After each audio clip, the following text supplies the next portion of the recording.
Everyone, আশা করি আপনারা সকলে ভালো আছেন। আমি ইঞ্জিনিয়ার সনেট। আমি আপনাদের মাঝে আরেকটা নতুন ভিডিও নিয়ে আসলাম। এটার পার্ট 5। এটার মধ্যে আমি আপনাদের আরও নতুন কিছু কমান্ড শিখাবো। তো আপনারা ধৈর্য সহকারে আমার ভিডিওটা দেখতে থাকুন। আমরা আজকের ভিডিওতে ফার্স্ট যে কমান্ডটা দেখাবো সেটা হচ্ছে লিস্ট কমান্ড। এটার মাধ্যমে আমরা যেই এরিয়া, মানে একটা ফ্ল্যাটের এরিয়া বা একটা জমির এরিয়া মানে খুব সহজে দেখতে পারবো। এর জন্য আমরা কিবোর্ডে প্রেস করব LIST, লিস্ট, এন্টার। সাপোজ আমি এটার এরিয়াটা দেখব, এটা সিলেক্ট করার পরে এন্টার চাপবো। তো আমার এখানে আপনারা দেখতে পাচ্ছেন যে চলে আসছে হচ্ছে আমার এই যে এখানে হচ্ছে এরিয়া এই যে এখানে 200 স্কোয়ার ফিট আমার যে এরিয়াটা আছে। আর প্যারামিটার হচ্ছে যে আমার যে সম্পূর্ণ যেই এই এরিয়াটা চারদিক ঘোরানোর পরে যেই লেন্থটা আসে ওইটা হচ্ছে এটার পেরিমিটার। তো আমি আঁকা বাঁকা এই অংশটাকে আপনাদের দেখাচ্ছি যে এটার মধ্যে আমি এই এরিয়াটা কীভাবে সিলেক্ট করব। এর জন্য আমরা প্রথমে একটা পলিলাইন ড্র করব। পলিলাইনের জন্য PL ইন্টার দেওয়ার পরে সাপোজ আমি জুম করে নিচ্ছি এই যে এই এরিয়া, তারপরে এই দিক দেওয়ার পরে এই পাশ সিলেক্ট, তারপর সি ইন্টার দিলে লাইনটা ক্লোজ হয়ে গেল। তো এখন আমি এইটার এরিয়াটা বের করবো। এটার এরিয়া বের করার জন্য list command LIST, list, enter দেওয়ার পরে এখানে ক্লিক করলাম, তারপর ইন্টার। তো এখানে চলে আসলো আমার যে এরিয়াটা আছে ওইটা হচ্ছে 181.24 স্কোয়ার ফিট। এটা পেরিমিটার ছিল 59.59 ফিট 5 ইঞ্চি। এটা হচ্ছে আমাদের এই যে এই দিক দিয়ে সম্পূর্ণ লাইনটা যে ঘুরছে এটা 59 ফিট 5 ইঞ্চি। তারপর হচ্ছে আপনাদের আসলে পলিলাইনটা ড্র করে দেখাবো, পলিগন। হ্যাঁ, তারপরে হচ্ছে পরের কমান্ডটা শেখা হচ্ছে পলিগন কমান্ড। এটা হচ্ছে POL ইন্টার। এটার মধ্যে পলিগনটা কয়টা সাইড থাকবে, সাপোজ আমি ধরলাম যে এটা 6টা সাইড থাকবে, ইন্টার। আমি এখানে মাঝখানে ক্লিক করার পরে দিলাম হচ্ছে এটা দেওয়ার পরে দেখেন আমার এই পলিগনটা চলে আসলো, এটা 6টা সাইড। আমি যদি আবার ড্র করি POL ইন্টার, এটা আমি যদি 8টা সাইড দিই 8 ইন্টার। এখন ক্লিক করার পরে এটা ক্লিক করলাম, দেখেন আমার এই পলিগনটা 8টা সাইড হলো। এ হচ্ছে পলিগন কমান্ড।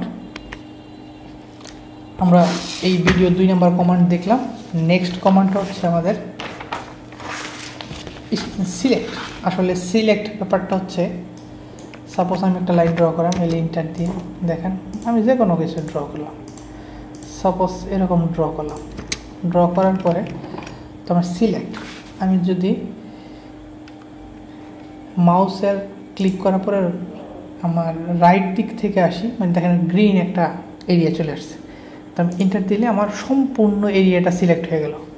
সাপোজ আমি আবার দিই, আপনার সাপোজ এই লাইনটা সম্পূর্ণ আসলো, শুধু এতটুকু দিলে আমার ওই এরিয়ার মধ্যে যেই লাইনগুলো পড়বে সম্পূর্ণ লাইনটা সিলেক্ট হয়ে যাবে। যদি আমরা উইন্ডো টাইপ করে আসি, মানে এই বাম দিক থেকে ডান দিকে যাই, এই লেখার মধ্যে দেখেন সম্পূর্ণ লাইন যেটা পড়ছে, সাপোজ এই লাইনটা সম্পূর্ণ পড়ছে, বাকিগুলো অর্ধেক। তো এগুলো সিলেক্ট হবে না, শুধু যেটা সম্পূর্ণ লাইন সেই লাইনগুলো শুধু সিলেক্ট হবে। এ হচ্ছে আমাদের সিলেক্টের ব্যাপার। তারপরে আছে হলো মানে মেজারমেন্ট। আমি আপনাদের প্রথমে লাইনার দেখাই যে সাপোজ আমার এই যে এটা হচ্ছে লিনিয়ার মেজারমেন্ট, মানে একদম সরল রেখা মেজারমেন্ট করার জন্য আমরা এটা ইউজ করি।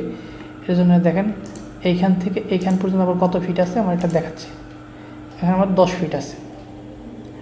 যদি অ্যাঙ্গেল কোনো মেজারমেন্ট নিতে চাই, মানে কোনা, মানে একদম সরল না, যেমন এই যে এটা দেখাচ্ছে হলো অ্যাঙ্গেল, মানে বাঁকা কোনো লাইন মেজারমেন্ট নিতে গেলে, যেমন এই যে এই লাইনটা বাঁকা, এই বাঁকা লাইনটা মেজারমেন্ট করার জন্য আমরা এটা ইউজ করব। দেখেন আমার বাঁকা লাইনটা 21 ফিট 10 ইঞ্চি আছে। তারপরে হচ্ছে আমার আরেকটা দেখাচ্ছে হলো যে কোনো কোণ বের করার জন্য আমরা সাপোজ আমি এটার কোণটা বের করব, সিলেক্টের পর ইন্টার।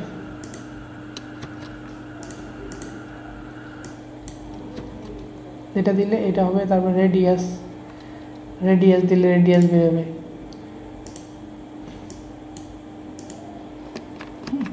যেমন সিলিন্ডার দিয়ে যদি আমি একটা সার্কেল ড্র করি, একটা সার্কেল, এটা রেডিয়াস বের করার জন্য এটা সিলেক্ট করলাম, দেখেন আমাদের এই জায়গায় রেডিয়াস বেরিয়ে আসছে। এটা রেডিয়াসটা কত আছে,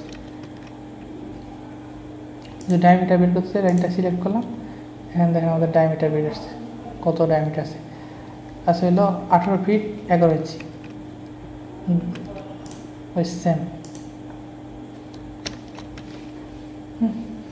কন্টিনিউয়াস মেজারমেন্টের জন্য আমরা এই লাইনটা ব্যবহার করব। যেমন সাপোজ এই যে এই লাইনের পরে যদি আমার এরকম থাকে, যেমন আমি একটা কয়েকটা লাইন ড্র করি, সাপোজ এরকম আছে, এরকম একটা লাইন আছে, তো এই লাইনটার কন্টিনিউয়াস ড্র যদি করি আমরা, মানে এটার কন্টিনিউয়াস মেজারমেন্ট নিতে চাই। সাপোজ আমি এটা মেজারমেন্ট নিলাম, সাপোজ এইখান থেকে এইখানের মেজারমেন্ট সাপোজ চলে আসছে এত।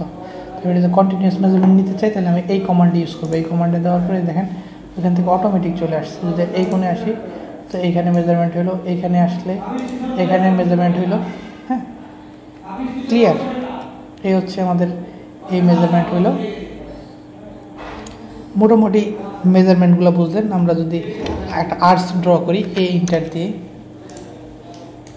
এই সাপোজ আমরা এই একটা আর্টস ড্র করলাম, এই আর্টসের এই এরিয়াটা নির্ণয় করার জন্য এই যে দেখেন এটার 19 ফিট 8 ইঞ্চি হয়েছে। এই হলো আমাদের বিভিন্ন মানে অ্যাঙ্গেল, ডায়ামিটার থেকে শুরু করে বিভিন্ন ধরনের মেজারমেন্ট নেওয়ার সিস্টেম। আমাদের 5 নম্বর টিউটোরিয়ালটা এই পর্যন্তই। নেক্সট টিউটোরিয়ালে আপনারা আরও কমান্ড দেখতে পারবেন। আশা করি আপনারা সকলে ভালো থাকবেন। আর যদি আমার ভিডিও ভালো লাগে অবশ্যই আমার চ্যানেলটা